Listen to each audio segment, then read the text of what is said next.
আল্লাহকে আমরা ভয় করব, তার নির্দেশ মানব।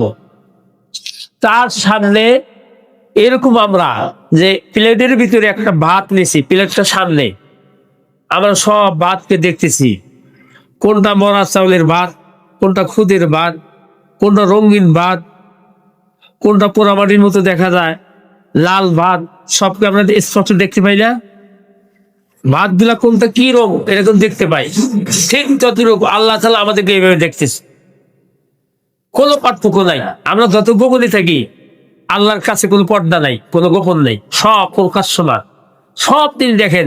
আমরা অশ্লীলতা করি, খারাপ কাজ করি, বেহায়াপনা করি, যত কিছুই করি না কেন, সব আল্লাহ তাআলা স্পষ্ট দেখছেন। তো ছাত্রদেরকে বললো এই তাকওয়া শব্দটা বোঝানোর জন্য যে আল্লাহকে যদি ভয় করো, তোমরা 10 জন ছাত্র 10টা মোরগ নিবা, 10টা ছুরি নিবা, এবং এমন জায়গায় গিয়ে জবে করবা যে জায়গায় আল্লাহ কোনো কিছু দেখতে পায় না, এমন এমন জায়গায় তোমরা জব করবা। এটা কিন্তু তাদের ব্রেন পরীক্ষা, যে আমি এতদিন শিক্ষা দিছি, তারপর উপরে তারা কি শিখলো, এটা তাদের পরীক্ষা করার জন্য তাদেরকে বলা হলো তারা 10 জন ছাত্র 10টা মোরগ এবং 10টা ছুরি নিয়ে তাদের খুব গোপনীয় জায়গায় চলে গেল। কেউ ঘরের ভিতরে, কেউ দোতলার উপরে, কেউ পাহাড়ের গুহায়, বিভিন্ন আড়ালে তারা নিয়ে গেল। 9 জন ছাত্র জবে করলো গোপনে নিয়া, ওখানে আল্লাহ দেখে নেই। আর একজন ছাত্র কোথাও জায়গা পেল না, যতই গভীরে যায় কোনো জায়গা পেল না, ফিরে আসলো হুজুরের কাছে। তা হুজুর পরক্ষণ জিজ্ঞাসা করলো যে আচ্ছা, তোমরা 9 জন মুরগি জব করলা, কিভাবে করলা? এক একজন এক এক ভাবে বর্ণনা দিল, যে আমি বিল্ডিং এর ভিতরে গিয়া জব করছি, কেউ দেখেনি, এমনকি আকাশ বাতাস কেউ জানে না, আল্লাহ তো দূরের কথা। সেরকম ব্রেন পরীক্ষা চলছে। আরেকজন বলে যে আমি পাথরের ভিতরে, পাহাড়ের ভিতরে পাথরের কোনায় লুকায়া জব করছি। আরেকজন বললো যে আমি বাথরুমে গিয়া সেখানে জব করছি। বিভিন্ন প্রকার তারা বর্ণনা দিল যে এইভাবে 9 জন জব করছে। তা যে একজন ফেরত আসলো তাকে জিজ্ঞাসা করা হলো, হে ছেলে, তুমি কেন জব করো নাই? ছেলে জবাব দিল, হুজুর, আমি পাহাড়ের গুহায় প্রবেশ করেছিলাম,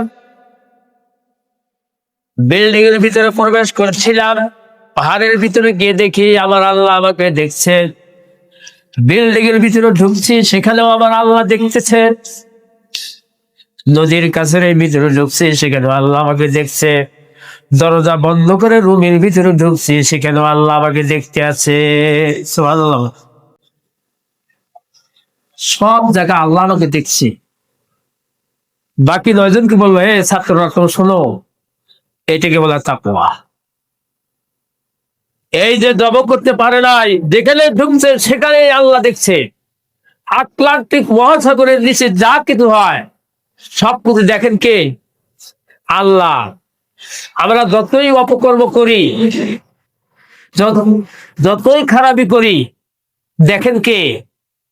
আল্লাহ। আল্লাহ কিন্তু আমাদেরকে স্বাধীনতা দিচ্ছেন, এটার কিন্তু হিসাব হবে, এই স্বাধীনতার বিচার হবে। এই জন্য আল্লাহ বললেন, ইয়া আইয়ুহান্নাসু তাকু রাব্বাকুম, হে লোক সকলেরা, তোমরা তোমাদের প্রতিপালক আল্লাহকে ভয় করো। যার ভিতরে আল্লাহর ভয় আছে তার দ্বারা কোনো অন্যায় কাজ হওয়ার সম্ভাবনা নেই। আপনি পুলিশ অফিসার হয়েছেন, একটা মামলায় 2 লাখ টাকা ঘুষ, কেউ দেখছে না, গোপনে আপনার রুমে যা প্রবেশ করছে, অথচ আপনি তাহাজ্জুদ গুজারি, আপনি নামাজি, কপালের দাগ, কেউ দেখছে না, এদিকে টাকা দেখছে, টাপ করে 2 লাখ টাকা নিয়ে নিচের ডয়ারে রাখছে, নামাজ কিন্তু ঠিকই পড়ে, মানে কেউ দেখলো না, কেউ দেখলো না, সেটা বড় না আমার আল্লাহ বড়? আল্লাহর দেখাটা কিন্তু সবচেয়ে বড়। আর একজন অফিসারের কাছে গেছে যে সেই অন্যায়কারী নিষ্পত্তি, মামলা নিষ্পত্তি করার জন্য এধারে যাতে দুর্বল পয়েন্ট বসায় দেয়, টাকা নিয়ে গেছে 10 লাখ, যে আমার চার্জের জন্য হালকা করা হয়, মামলা শেষ হবে। সে এদিক ওদিক টাকা দেখলো আর আকাশের দিকে তাকালো, তার 10 লাখ টাকা। চিন্তা করেন, সে আন্তরিক ভাবে আল্লাহর ইবাদত করতো, দাসত্ব করতো। সে বলল আমার দ্বারা সম্ভব না, এ হারাম, আমার দ্বারা সম্ভব না, কারণ আমি যে এটা নিব, আমার আল্লাহ আমাকে দেখছেন। পৃথিবীর কেউ না দেখলে কে দেখে? আল্লাহ দেখে। এই জন্য আল্লাহকে বলছে যে তোমার প্রতিপালককে ভয় করো। আমরা যত কিছুই করি না কেন, মানুষের কাছে গোপনীয় সুদ, ঘুষ, অন্যায়, অবিচার এগুলা যে করি, এটা কে দেখে? পৃথিবীর কারণ না দেখলে কে দেখে? আল্লাহকে, আল্লাহ দেখে। এই জন্য আল্লাহকে ভয় করার কথা বলা হয়েছে। সম্মানিত হাজিরিন, অন্যায় করে মানুষের সম্পদকে আত্মসাৎ করা, টাকা লুট করা, চাঁদাবাজি করা, জুলুম করা, অত্যাচার করা, এগুলো পৃথিবীর কেউ না দেখলে গোপন হত্যা করা কে দেখে? আল্লাহ দেখে। আল্লাহ কিন্তু শুধু দেখে না, সে নাহনু আকরাবু ইলাইহি মিন হাবলিল ওয়ারিদ। আল্লাহ এখন কোথায় আছে দেখেন। আল্লাহ বলছেন শুধু আকাশে বসে থাকে না, নাহনু আকরাবু ইলাইহি মিন হাবলিল ওয়ারিদ। আল্লাহ কিন্তু এই ঘাড়ের যে নিকট সাহার রগ, শ্বাস প্রশ্বাস যে চলে, এই রগের চেয়েও নিকটে আছে, এই রগের চেয়েও তোমার নিকটবর্তী আল্লাহ। এরপরে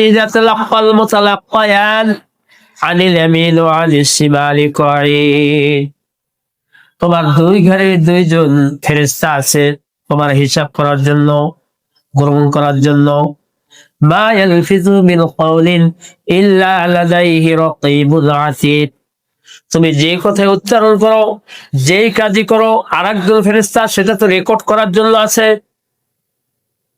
শুধু দুই ঘরে ফেরেশতা আছে না, আল্লাহ শাহরগের কাছে দুই ঘরে দুইজন ফেরেশতা, আরেকজন ফেরেশতা তোমার কথাকে রেকর্ড করে। এগুলো তো আল্লাহ সৃষ্টির আগে থেকেই সিদ্ধান্ত করে, যার আমরা যে এখানে বসে আছি প্রত্যেকটা ব্যক্তির গা দুই ঘরে দুইজন ফেরেশতা একজন রেকর্ড করছে। গোপনে যতই অপকর্ম করো না কেন, ফামাইয়া আমাল মিসমালা, সূরা বানী ইসরাঈলের ভিতরে বলা হয়েছে যে ওই দিনে এই রেকর্ড গুলা তুমি সচক্ষে দেখতে পাবা, তুমি সব সচক্ষে দেখতে পাবা যে সব গোনা তুমি কোথায় কি, কার কয় বস্তা গোল চুরি করছাও, কার কয় টাকা চাঁদাবাজি করছাও, কার কত জমি আত্মসাৎ করছো, গোপনে কি করছাও, সব পঙ্খু ভাবে আল্লাহ তাআলা বলে দিবেন। আল্লাহ তার সামনে ওগুলা তুলে ধরবে।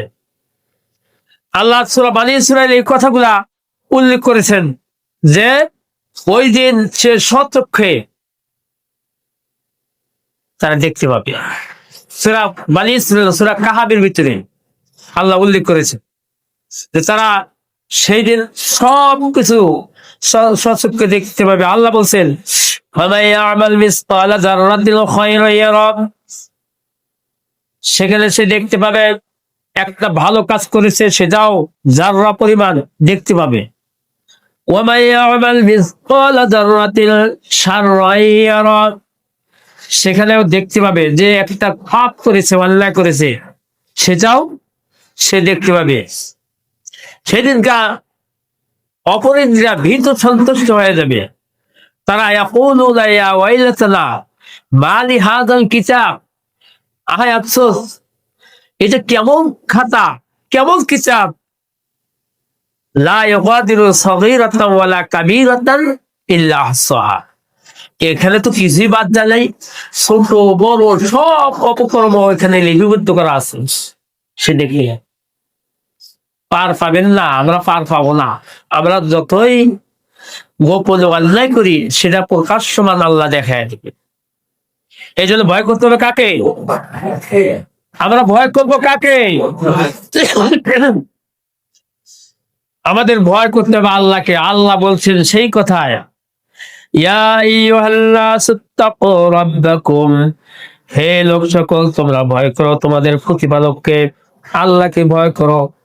আল্লাহর ভয় যার ভিতরে আছে তার দ্বারা কোনো খারাপ কাজ করার সম্ভাবনা নেই।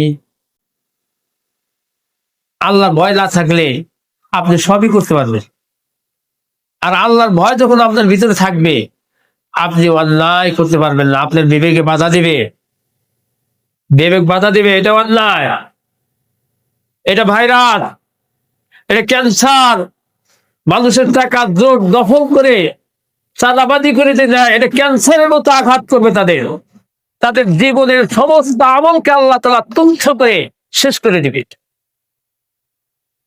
ذلك بأنهم كرهوا ما أنزل الله فأحبط أعمالهم। এটা এজন্য যে আল্লাহর নাযিলকৃত বিধানকে তারা অপছন্দ করেছে, এই জন্য তাদের আমলনামা ধ্বংস করে দেওয়া হবে। আমলনামা থাকে। আল্লাহ তাআলা বললেন, আগায় বললেন ইয়া আইয়ুহান্নাসুত্তাকু রাব্বাকুম, এরপরে বললেন ওয়াখশাও। ইত্তাকু মানে ভয় করা, ওয়াখশাও মানে ভয় করা। ওয়াখশাও ইয়াওমান লা ইয়াজজি ওয়ালিদুন আন ওয়ালাদিহি ওয়ালা মাউলুদুন হুয়া জাযিন আন ওয়ালাদিহি শাইআ। আল্লাহ বলছেন আরো তোমরা ভয় করো ওই দিনকে। ওই দিন মানে কি? কিয়ামতের দিন ভয় কর। প্রথমে ভয় করার কথা বলা হয়েছে আল্লাহকে, দ্বিতীয় ভয় করার কথা বলা হয়েছে কাকে? কিয়ামতকে। ওয়াখশাও ইয়াওমান লা ইয়াজজি ওয়ালিদুন আন ওয়ালাদিহি ওয়ালা মাউলুদুন হুয়া জাযিন আন ওয়ালাদিহি শাইআ। কেন? ওই দিন পিতা সন্তানের কোনো উপকার করতে পারবে না, সন্তান পিতার কোনো কাজে আসবে না। চিন্তা করছেন? তোমরা ওই দিনকে ভয় করো যেই দিন সন্তান কোনো পিতার কাজে আসবে না, পিতাও কোনো সন্তানের উপকার করতে পারবে না। এমন একটা দিন হবে যে 50,000 সানা, 50,000 বছর দাঁড়ায় থাকতে হবে। ওই দিনে কিয়ামতের ময়দানে 50,000 বছর দাঁড়ায় থাকতে হবে। বাবা বলবে সন্তান, হে বৎস, আমি তোমাকে লালন পালন করেছি, তোমাকে আশ্রয় দিয়েছি, তোমার জন্য আমি সবকিছু ত্যাগ করেছি। আজকে কিয়ামতের ময়দানে আমার একটা নেকির প্রয়োজন, এই নেকিটা হলে আমি পার পেয়ে যাব। সন্তান বলবে আমি তো তোমাকে চিনি না, তুমি কে? বাবা বলতে তো আমার কিছু ছিল না, পৃথিবীতে তো একজন উসিলা ছিল শুধু, আমার তো বাবা বলতে কিছু ছিল না, আমি তোমাকে লিখে দিতে পারবো না, যাও এখান থেকে চলে যাও। বাবাকে সন্তান এই কথা বলবে। এখন সন্তান যদি বাবা যদি জান্নাতি হয়, সে বাবাকে বলবে, হে বাবা, আমি তোমার সন্তান ছিলাম, কত আদরে আমাকে মানুষ করছো, আজকে আমার জাহান্নামের ফয়সালা হয়েছে, আমাকে জাহান্নামে যেতে হবে, আমাকে 2টা নেকি দাও বাবা, দুনিয়াতে তোমার জীবন দিয়ে আমাকে রক্ষা করেছো, আজকে 2টা নেকি দাও। বাবা বলবে যে দুনিয়ার ভিতরে আমার কোনো সন্তান ছিল না, আমার কোনো সন্তান ছিল না, আমি চিনি না তোমাকে, তুমি যাও এখান থেকে। এই জন্য আল্লাহ বলছে ওয়াখশাও, ওই দিনকে ভয় করো যেই দিন পিতা পুত্রের কোনো উপকার করতে পারবে না, পুত্র পিতার কোনো কাজে আসবে না, ওই দিন তো ভয় করো। আল্লাহর ভয়ের পরে আল্লাহ এখানে উল্লেখ করলেন ওই দিন ভয় করো। এই জন্য আমাদেরকে ভয় করতে হবে, জবাবদিহি মূলক আচরণ, জবাবদিহি মূলক কাজ কারবার করতে হবে। গোপনে অপকর্ম করব আর আল্লাহ জানে না, আমাকে মাফ করে দিবে, এই মনে করাটা খুব নেহাত অন্যায়, দুর্ভাগ্য। সম্মানিত হাজিরিন, এই জন্য আমাদেরকে সতর্ক করতে হবে। এইখানে আল্লাহ তাআলা আরেকটা কথা বলেছেন, এই সন্তান যে আমরা এত কষ্ট করে লালন পালন করি, তাহলে সন্তান যদি এই কথা বলে তা আমাদের উপায়টা কি? আমাদের কোনো আশ্বাস আছে কি? আমি আলেম মানুষ, আমার সন্তান যদি এরকম বলে, আমি হাজি মানুষ, আমার সন্তান যদি এরকম করে, তাহলে আমার অবস্থাটা কি হবে? তাহলে এটা তো প্রশ্ন থেকেই যায়। তা আল্লাহ তাআলা কোরআন শরীফের ভিতরে সেই কথাটাই বলেছেন যে কিয়ামতের ময়দানে অত্যন্ত ভয়াবহ অবস্থা হবে। কেউ কারো পরিচয় দিবে না, পরিচয় হারায় যাবে, দেখেও না দেখার ভান করবে, দেখেও না দেখার ভান করবে, আমি তোমাকে চিনি না, আমি তোমাকে জানি না, এরকম একটা অবস্থান হয়ে যাবে। তাহলে এত কষ্ট করে সন্তান মানুষ করলাম, আমি নামাজি, তাকেও নামাজি বানাইলাম, তাকেও পরেজগার বানাইলাম, আর সে এরকম অবস্থা হবে। সন্তানেরা আল্লাহ দুইটা অপশন দিয়েছে এখানে, সূরা হামিদ সাজদা বলছে। আল্লাহ তাআলা বললেন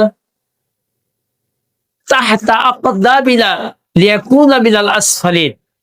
সন্তানেরা কিয়ামতের ময়দানে বলবে, যারা আমাদেরকে পথভ্রষ্ট করেছে সেই পিতামাতা কোথায়, যাদের কারণে আজকে আমার জাহান্নামে আসতে হয়েছে, সেই পিতামাতাকে আমাদের সামনে নিয়ে আসো, আমরা তাদের বুকের উপরে পা রেখে জাহান্নামে যাব।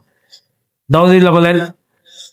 তাহলে আমাদেরকে সবসময় সন্তানদেরকে শরিয়া এবং ইসলাম শিক্ষা দেওয়া আমাদের উপরে দায়িত্ব দিয়ে দিয়েছে, আল্লাহ ফরজ করেছে। সেটা করলে কি হবে? আল্লাহ বললেন ওয়াল্লাযীনা আমানু ওয়াত্তাবাউ যুররিয়াতাহুম বিঈমানিন আলহাকনা বিহিম যুররিয়াতাহুম ওয়া মা আলাতনাহুম মিন আমালিহিম মিন শাই কুল্লু ইমরিইন বিমা কাসাবাত রাহিনা। আল্লাহ বললেন যারা ঈমানদার এবং ওয়াত্তাবাউহুম যুররিয়াতাহুম, এবং তারা তাদের সন্তানরাও তার অনুগামী, ঈমানদার তারাও।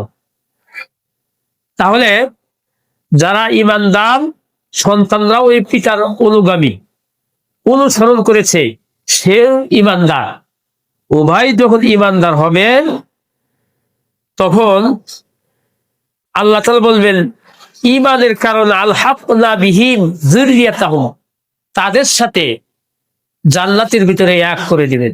সুবহানাল্লাহ। বাবা যদি ঈমানদার হয়, সন্তানে যদি ঈমানদার হয়, তাহলে কিয়ামতের ময়দানে আল্লাহ তাআলা বাবা এবং সন্তানকে এক করে দিবেন, এক জায়গায় করে দিবেন। সুবহানাল্লাহ বলেন। আমি ঈমানদার, আমার সন্তান ঈমানদার, তাহলে আল্লাহর বিচার আছে কিনা? আল্লাহ হাকামুল হাকিমিন। বাবা ঈমানদার, সন্তান ঈমানদার, তাদের দুইজনকে, সন্তানদেরকে এবং পিতাকে জান্নাতের ভিতরে আলহাকনা বিহিম, এক করে দিবে, একত্র করে দিবেন। যুররিয়াতাহুম, তাদের সন্তানদের সহ এক করে দিবেন। এটা আল্লাহ তাআলার কথা। এবং ওয়া মা আলাতনাহুম মিন আমালিহিম মিন শাইইন, আল্লাহ তাআলা তাদের কর্মকে হেরাস করবেন না। আল্লাহ হেরাস করা, তারা যে আমল করেছে এটা হেরাস করবেন না, ধ্বংস করবেন না। কুল্লু ইমরিইন বিমা কাসাবাত রাহিনা, প্রত্যেক ব্যক্তি যা করেছে সেটি পাবে।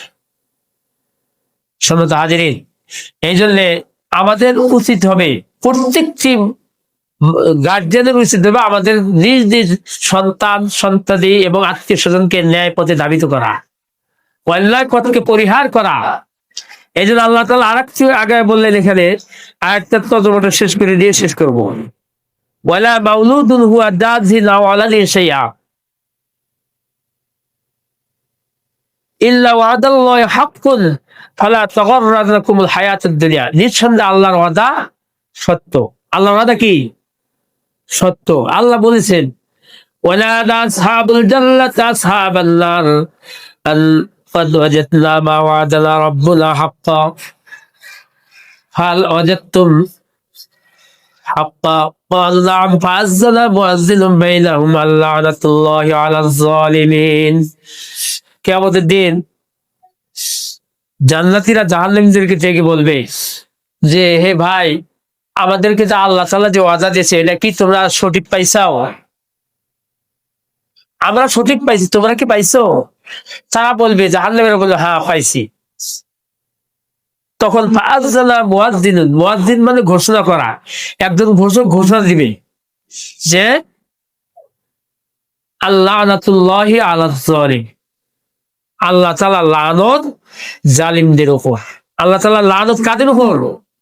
জালিমদের উপর। আল্লাযিনা ইয়াসুদ্দুনা আন সাবিলিল্লাহি ওয়া ইয়াবগুনা ইওয়াজা ওয়া হুম বিল আখিরাতি কাফির।